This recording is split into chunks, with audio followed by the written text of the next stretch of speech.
Hi అండి అందరికీ welcome back to my channel అలా మీ సిరితో నేను వాళ్ళు చేయబోయే రెసిపీ పప్పు టమాటా విత్ ఆలూ ఫ్రై అండి.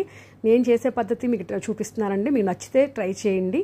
నేను పాన్లో చేస్తానండి. పప్పు టమాటా మెత్తగా అయితే బాగుంటుంది. ఒక గ్లాస్ చిన్న గ్లాస్ కందిపప్పు తీసుకుని 2 సార్లు వాష్ చేసి పక్కన పెట్టుకుని ఒక గ్లాస్ కందిపప్పుకి 3.5 గ్లాసులు వాటర్ పోసానండి నేను పాన్లో. దాంట్లో కరివేపాకు, కొంచెం ఉల్లిపాయ ముక్కలు, పచ్చిమిరకాయ ముక్కలు, టమాటా ముక్కలు, పండు టమాటాలు అయితే బాగుంటాయండి. ఎక్కువ టమాటాలు వేసుకోవాలి పప్పు టమాటాకి. దాంట్లో 1 స్పూన్ కారం, 1/2 స్పూన్ ఆయిల్, 1/2 స్పూన్ జీలకర్ర. జీలకర్ర వేస్తే కొంచెం తక్కువ గ్యాస్ ఫామ్ అవుతుంది తింటే, అందుకని చెప్పి నేను వేసాను జీలకర్ర. వేసి మనం కొంచెం కుక్కర్లో 3 విజిల్స్ రానివ్వాలండి. అంటే నాకు 3 విజిల్స్కే ఉడికిపోయింది. మెత్తగా ఇలా ఉడకాలి. ఉడికిన తర్వాత 1 స్పూన్ ఉప్పు వేయాలి. వేసి బాగా మెత్తగా స్మాష్ చేయాలండి. బాగా మెత్తగా టమాటా పప్పు బాగా మిక్స్ అయిపోవాలి. చాలా టేస్టీగా ఉంటుంది.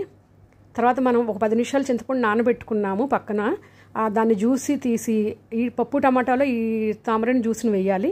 వేసి ఒక 5 మినిట్స్ మనం స్టవ్ మీద కనుక ఉడకపెడితే మనకి కుక్ చేస్తే ఏమవుతుందంటే కొంచెం పచ్చి ఏదైనా ఉన్నా చింతపండులో పోతుందండి. తర్వాత ఈ పప్పు టమాటాని పక్కన పెట్టుకుని ఒక చిన్న బాండీ పెట్టుకుని పోపు వేసుకోవాలండి. పప్పు టమాటాకి 1/2 స్పూన్ నెయ్యి వేసుకుని 1 స్పూన్ ఆయిల్ వేసుకుని 2 ఎండుమిరపకాయలు, ఆవాలు, కొంచెం జీలకర్ర, కొంచెం మెంతులు ఒక 6-7 వేస్తానండి. అంటే చేదు ఎక్కువ అవుద్ది కదా ఎక్కువ వేస్తే.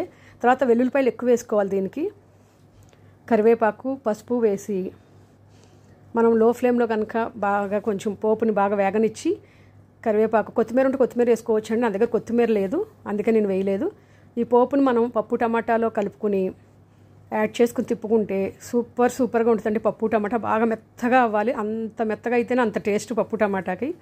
దీనికి టచ్చింగ్గా నేను ఆలూ ఫ్రై చేశానండి. ఆలూ ఫ్రైకి మనం ఉల్లిపాయ కూడా వాడొచ్చు, కానీ నేను మా తమ్ముడు వాళ్ళ అబ్బాయి చెర్రీ ఉన్నాడు, కానీ తింటాడో లేదో అని చెప్పి తీగా ఉంటే అని చెప్పి నేను ఉల్లిపాయ ముక్క వాడలేదండి. 2 బంగాళదుంపలు తీసుకుని చిన్న చిన్న ముక్కలు కోసి పక్కన పెట్టాను. మనం బాండీ పెట్టి ఆయిల్ కాగిన తర్వాత ఆవాలు, దీంట్లో అన్ని పోపు దినుసులు వేసానండి. జీలకర్ర, పచ్చెనపప్పు, సాయిమినపప్పు, వెల్లుల్లిపాయలు, కరివేపాకు, పసుపు వేసి మనం చిన్నగా కోసుకుంటే తొందరగా ఫ్రై అవుతుందండి. అన్నీ ఉప్పు కారాలు కూడా పడతాయి. అందుకని ఈ బంగాళదుంప ముక్కలు చిన్నగా కోసుకున్న బంగాళదుంప ముక్కలను వేసి మీడియం ఫ్లేమ్లో ఫ్రై చేశాను. ఫస్ట్ టైం మనం మూత పెట్టండి. ఫస్టే ఉప్పు వేయకూడదు దీనికి, ఎందుకంటే మెత్తగా కుడుకుడు అయిపోద్ది. సగం వేగిన తర్వాత మనం మూత తీసేసి, ఇంకా మధ్యలోంచి మూత పెట్టకూడదండి. తీసేసి మనం అప్పుడు 1 స్పూన్ మనం ఉప్పు వేసుకోవాలి. తర్వాత కొంచెం వేగిన తర్వాత అప్పుడు 1 స్పూన్ మనం కారం వేసుకుని టేస్ట్ కోసం కొంచెం జీలకర్ర పౌడర్ వేయాలి. కొత్తిమీర ఉంటే కూడా లాస్ట్లో కొత్తిమీర వేసుకోండి. కొంచెం లో ఫ్లేమ్లో కనుక బాగా వేయించితే మనకి క్రిప్సీగా, అంటే చాలా కరకరలాడుతూ మనకి బాగా బాగుంటుందండి. లో ఫ్లేమ్లో కనుకైతే మొత్తం బాగా డీప్గా ఫ్రై అవుతుంది మనకి ఈ బంగాళదుంప. వెంటనే ఈ కూర కూడా మనకి అవ్వంగానే వెంటనే మూత పెట్టకూడదండి, ఎందుకంటే మళ్ళీ ఆ వాటర్ వెళ్ళిపోతే ఆ మెత్తదనం వచ్చేస్తుంది. ఒక పావు గంట సేపు మనం మూత పెట్టకుండా ఉంటే అప్పుడు బాగా చాలా టేస్టీగా ఉంటుందండి. ఒకసారి ట్రై చేయండి. వేడివేడి అన్నంలో ఆలూ ఫ్రై తింటే సూపర్గా ఉంటుంది. పప్పు టమాటా, వడియాలు, ఊరమిరపకాయలు అస్సలకి యమ్మీ అనమాట. నా రెసిపీ కనుక నచ్చితే please like, subscribe my channel.